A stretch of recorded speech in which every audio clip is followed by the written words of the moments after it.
हम्म, चलिए 10 के दमदार ट्रेड्स में आपका स्वागत है। वीरू में रहेंगे आपके साथ और वीरू चलिए बताइए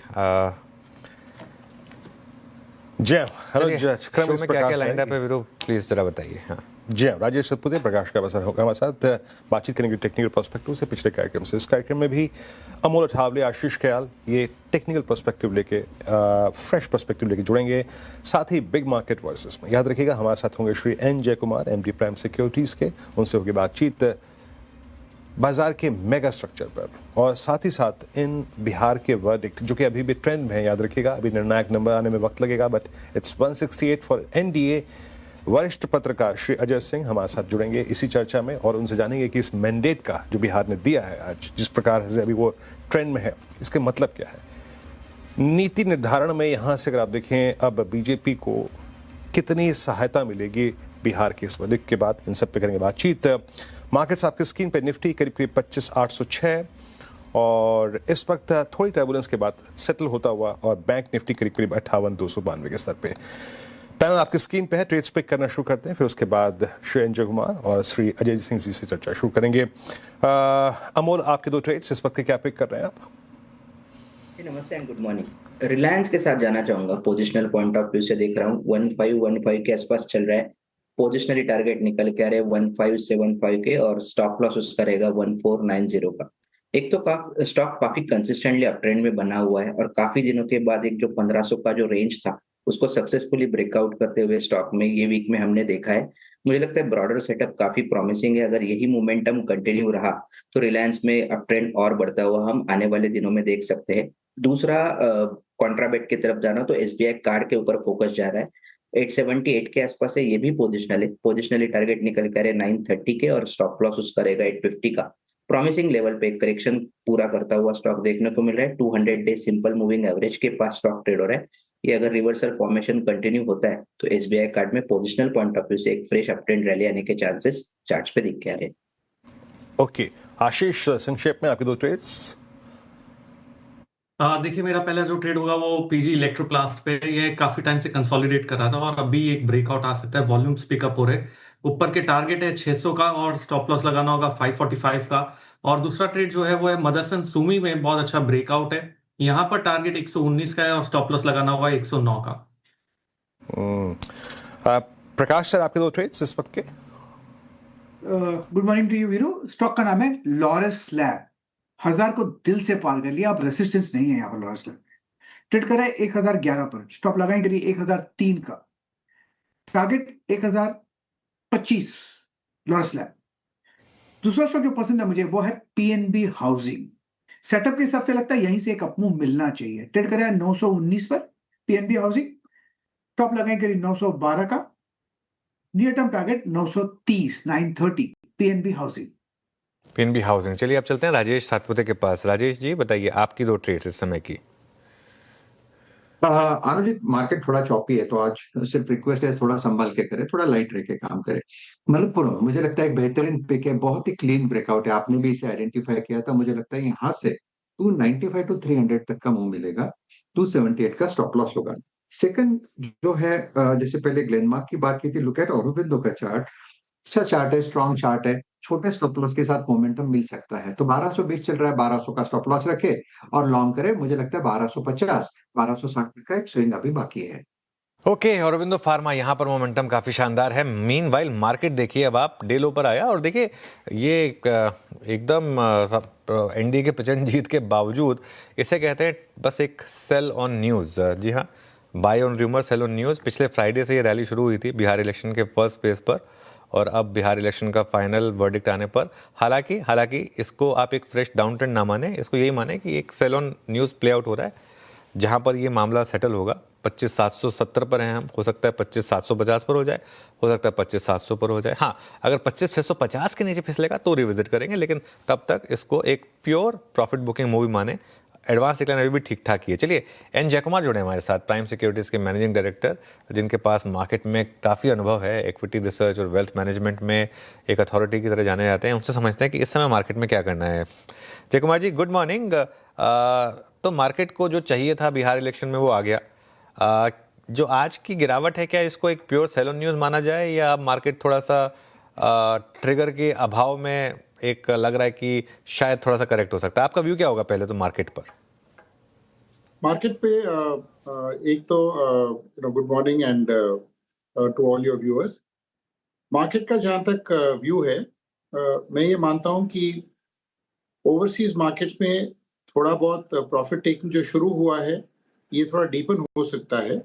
यानी कि अगले कुछ हफ्तों में मुझे लगता है कि द डाउ, नास्डैक वगैरह काफ़ी प्रेशर पे आ सकते हैं, एंड हर रैली पे वहाँ पर मुझे लग रहा है वहाँ पर सेल ऑन रैली का एक मूड सा बन गया है। Lots of good people have been sitting on cash. Warren Buffett से लेके बहुत सारे बड़े इन्वेस्टर्स, कुछ तो बाहर मार्केट से पैसा वापस करके निकल रहे हैं। तो इस माहौल में मुझे लगता है कि वहाँ पर एक प्रेशर सा बना हुआ है। ये हमारे लिए काफ़ी हद तक अच्छा हो सकता है, एज लॉन्ग एज वहाँ कोई बड़ा क्रैश ना हो। 10-15% करेक्शन वहाँ हो सकता है, और वहाँ का पैसा मुझे लगता है FIs will turn buyers in India. तो हर डिप पे यहाँ खरीदना, हर रैली पे वहाँ बेचना, मेरे मेरे हिसाब से अगले कुछ हफ्तों में अगर ये ओरिएंटेशन रहे तो बढ़िया रहेगा अपने लिए, और ट्रेडर्स के लिए specially. I think every dip can be bought into. आज और कल का मुझे आइडिया नहीं है, और इतना ट्रेडिंग का वो भी नहीं है, लेकिन but people who are good long term investors can use the dips to buy. तो this is my overall take on the markets. Take on the market. Jay Kumar जी, फिर इस समय अब यहाँ से सेक्टोरल अप्रोच क्या हो, क्योंकि bank Nifty all time high पर है।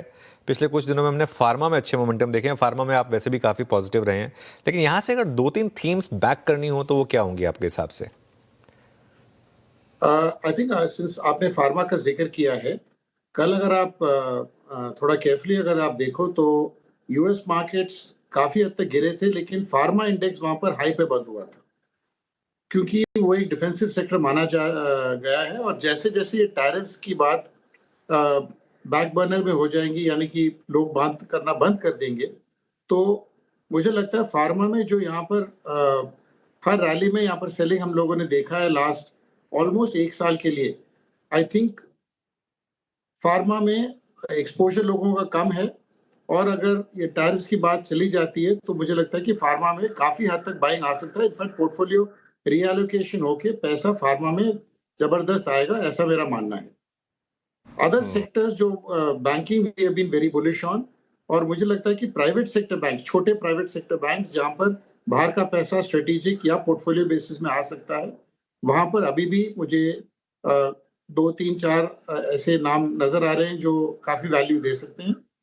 जो बड़े प्राइवेट सेक्टर बैंक्स हैं वहां मुझे उतनी मतलब तेजी नजर नहीं आ रही है, and PSU banks over and above can still be bought on dips. That is the second sector. Third sector that I would definitely look at is the infra. अगर ये इलेक्शंस निकल चुके हैं, अगर इलेक्शंस के न्यूज आके चले गए हैं, तो I think government spending will start, private sector spending also will take on, and interest rate cuts could be around the corner. तो in this scenario I think infrastructure could be a big beneficiary of money coming in. So these 3 spaces I would look at. एक चौथा space है जिसमें companies मिलना थोड़ा difficult है, but you should try and examine. There are few listed players. Any AI themes, so any BPOs using the AI theme or data centers, networking, this space में 3-4-5 कंपनियां हैं जिसमें अगर रिसर्च करके लोग एंटर करें from a 2-year perspective, I think काफी पैसा बन सकता है। ओके, जय कुमार सर नमस्कार, वीरेंद्र बोल रहा हूँ। एक स्पेस और 2 स्पेस जो कि लोअर लेवल से इमर्ज हो रहे हैं, अब फ्रेश बैंक विजिबल है, दैट्स डिफेंस। रूसी राष्ट्रपति की दिसंबर में यात्रा, और कुछ इंजन सप्लाईज जो यूएस से काफ़ी हद तक रुकी हुई थी, उनका फिर से रिज्यूम होना, लोकल प्रोक्योरमेंट। आप डिफेंस पे इस प्राइस पे क्या व्यू रख रहे हैं सर इस वक्त? Some of the defense majors have not done much last 6 महीने में, especially if you take the 1 or 2 top 2-3 players, वहां पर जरूर थोड़ा पैसा आएगा, especially एक टैरिफ्स के साथ साथ एक 10 साल का एक ट्रांसफर ऑफ टेक्नोलॉजी एग्रीमेंट भी हम लोगों ने साइन किया है अमेरिका के साथ।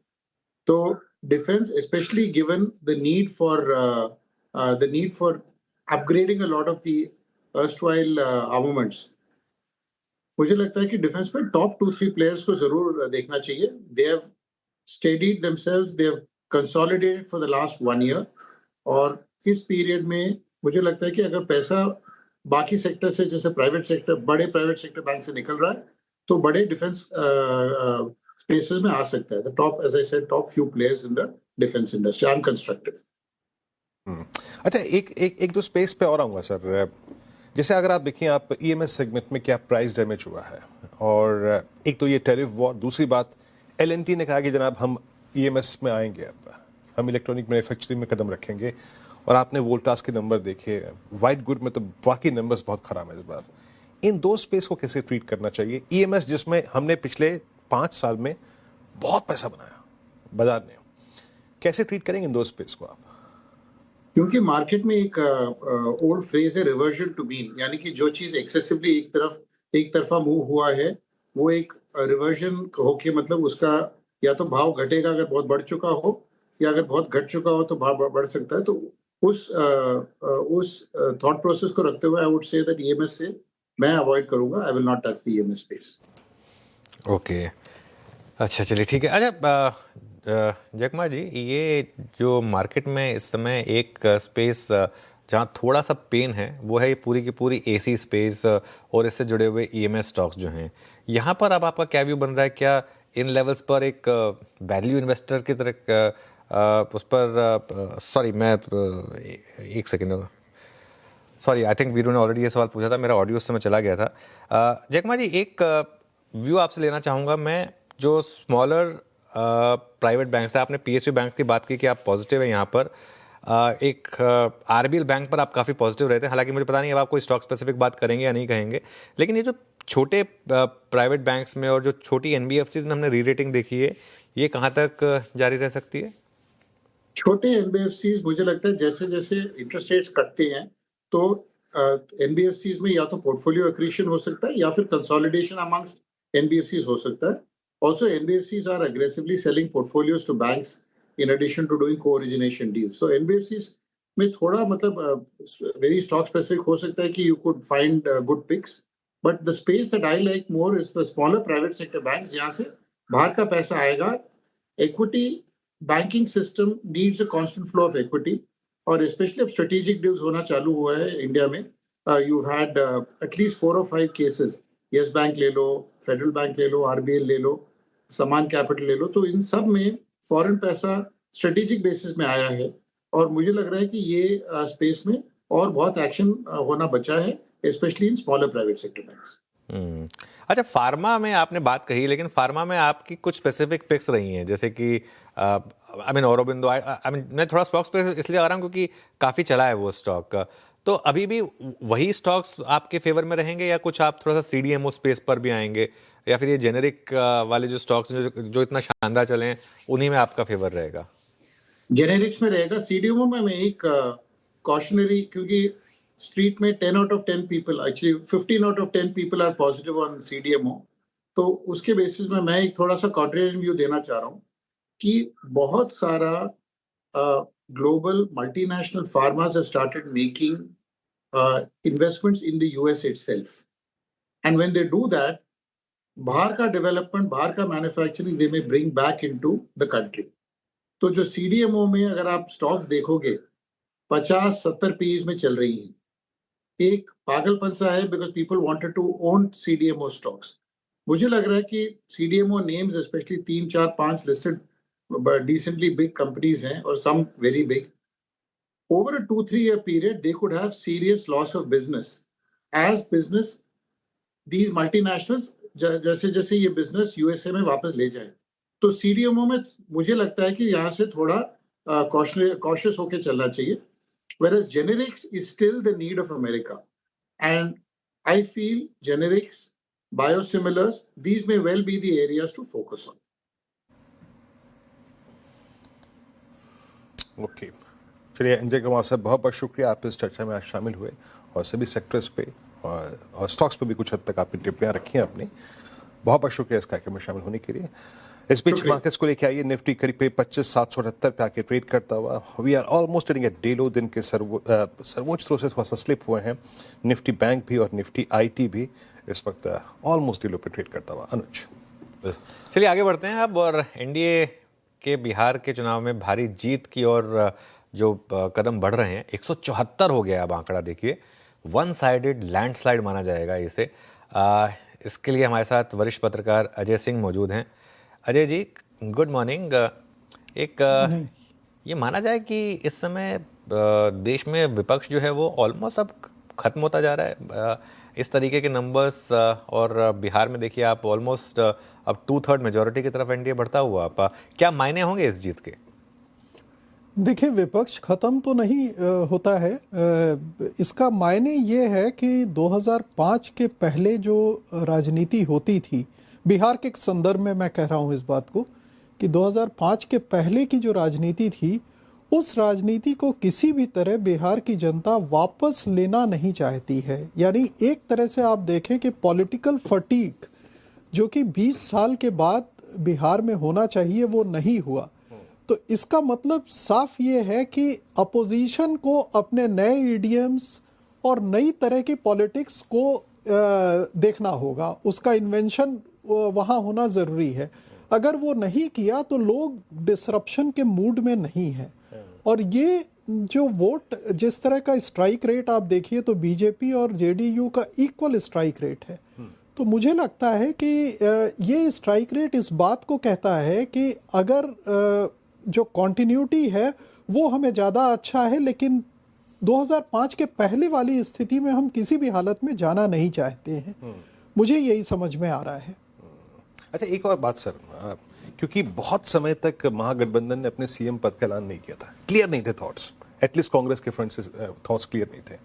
बीजेपी को आप इस क्रम में कितने मार्क्स देंगे? चाहे वो महाराष्ट्र हो, वहाँ जहाँ उन्होंने, अगर आप देखें, मिल के चुनाव लड़ा, फिर आप देखिए हरियाणा अकेले उन्होंने जीता, उन्होंने दिल्ली अकेले जीता, उन्होंने अकेले लड़ना सीखा है, और साथ ही साथ कोएलिशन धर्म वो भी बहुत बखूबी निभा रहे हैं। आप ये मानते हैं बात? आप इसी बिहार इलेक्शन में देखिए, 2020 में कोलिशन ही इलेक्शन में गया, लेकिन कोलिशन में एक सामंजस्य नहीं था, कोऑर्डिनेटेड एफर्ट नहीं था काडर में, तो 2020 के रिजल्ट्स अच्छे नहीं आए। 2010 में बहुत अच्छे आए थे, 15 में तो जेडीयू और आरजेडी एक साथ था।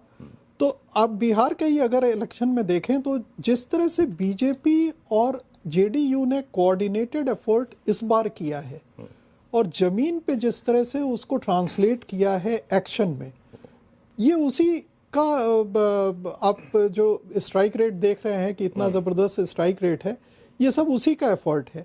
और कई जगह अगर आप देखेंगे तो आपको लगेगा कि कई स्टेट में बीजेपी ने चीफ मिनिस्टर प्रोजेक्ट नहीं भी किया है, फिर भी वो जीत गए हैं। उसकी मेन वजह ये है कि संगठन के रूप में इन्होंने बहुत अच्छा काम किया है। संगठन क्षमता जो बीजेपी की है वो आज के दिन किसी पार्टी की नहीं है, और वो अगर आप देखें तो इलेक्टोरल रिजल्ट्स में रिफ्लेक्ट होता है।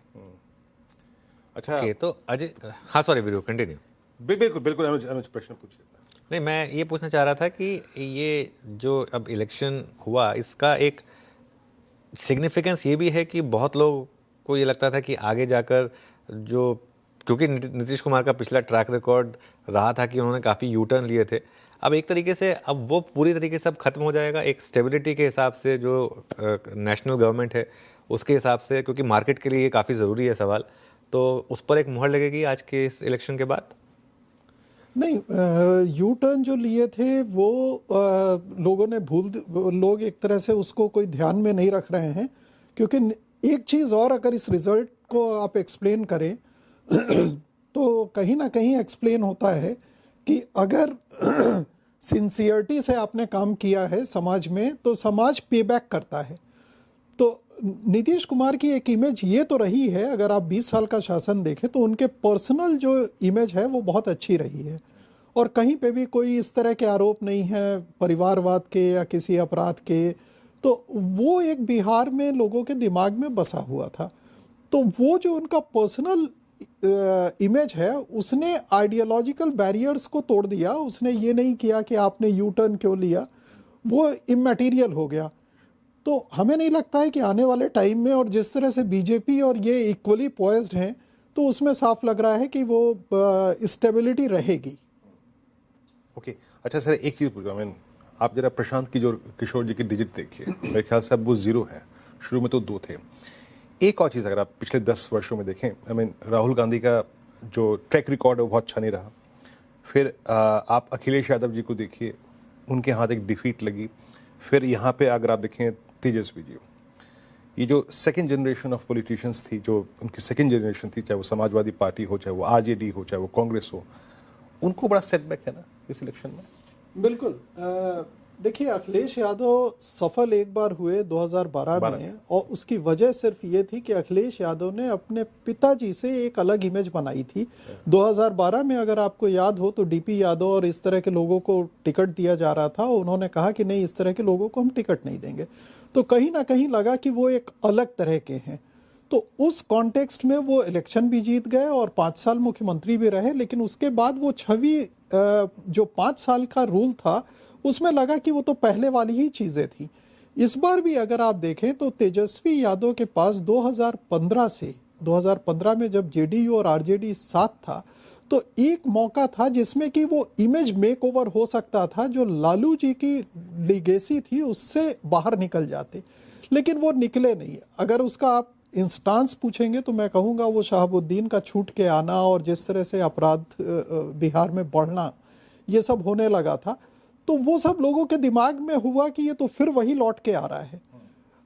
वो एकदम आउटराइट रिजेक्शन है उसका। प्रशांत किशोर का जहाँ तक सवाल है, तो प्रशांत किशोर ने एक ऐसे स्पेस में काम किया जहाँ एक नई भाषा की ज़रूरत थी, और प्रशांत किशोर का देखिए, इलेक्शन के रिजल्ट जो भी हों, लेकिन एक 3 साल के अंदर एक पार्टी को फ्रॉम स्क्रैच खड़ा करना और बिहार में एक इस तरह का फोर्स बनना जो कि लोग बात कर रहे हैं उनकी, तो ये एक छोटा अचीवमेंट नहीं है। लेकिन प्रशांत किशोर की लैंग्वेज और उनका जो वो बोल रहे थे, वो सारे राइट नॉइजेस थे जो कि पॉलिटिक्स में होने चाहिए और बाकी मेन स्ट्रीम पार्टीज को वो उठाना चाहिए। वो उठा रहे थे। सफलता नहीं हुई, वो एक अलग बात है। चलिए, बहुत बहुत शुक्रिया आज हमारे साथ जुड़ने के लिए अजय जी, और इन नतीजों का एक एनालिसिस करने के लिए। देखिए, मज़े की बात ये कि मार्केट को जो चाहिए था उससे भी बेटर मिल गया, फिर भी मार्केट नीचे है क्योंकि थोड़े से ग्लोबल क्यूज़ खराब हैं, थोड़े से आप एक सेलो न्यूज़ कह सकते हैं इसको, जो प्ले आउट हो रहा है। आज के स्टॉक्स ऑफ द डे में एक है ट्रांसफॉर्मर्स एंड रेक्टिफायर्स। लगातार ये स्टॉक गिरता चला रहा था, पिछले 10 दिनों में भारी गिरावट थी इसमें, लेकिन आज इसमें अपर सर्किट लगा हुआ है। आशीष से जानते हैं ऐसा क्यों हुआ। आशीष, गुड मॉर्निंग। Good morning. देखिए, ज़बरदस्त तेज़ी देखने को मिल रही है। फिलहाल 10% के अपर सर्किट पर ये स्टॉक चल रहा है, और कारण दरअसल अगर आप देखें तो जो वर्ल्ड बैंक की तरफ से रिस्ट्रिक्शंस लगाई गई थी, इसके बाद 2 दिनों से स्टॉक में लगातार बड़ी गिरावट देखने को मिली। लेकिन आज जो है एक पार्शियल राहत आ रही है, पूरी तरीके से राहत नहीं समझना चाहिए। लेकिन फिलहाल के लिए अगर आप देखें तो वर्ल्ड बैंक ने इन्हें जो प्रतिबंधित लिस्ट होती है इसमें से इनका नाम हटा दिया है, और साथ में अगर आप देखें तो अब जो वेबसाइट पर आप चेक करके देखेंगे इसमें ट्रिल का नाम नहीं आएगा, लेकिन कंपनी को जो है सफाई का मौका दिया गया है। और वर्ल्ड बैंक ने कहा है कि 12 जुलाई 2026 तक कंपनी अपनी सफाई दे सकती है। अब दरअसल मामला और कंटेक्स्ट एक बार मैं आपको फिर से बता देता हूँ। कंटेक्स्ट ये है कि FY20 में एक ट्रांसफॉर्मर्स के लिए ऑर्डर था, करीब 70 ट्रांसफॉर्मर्स जो है सप्लाई करने के लिए ऑर्डर था, जिसमें वर्ल्ड बैंक ने आरोप लगाया था कि यहाँ पर गड़बड़ी की गई है, कोई रॉन्ग डूइंग की गई है। इसी के चलते अगर आप देखें तो यहाँ पर रिस्ट्रिक्शंस लगाई गई थी।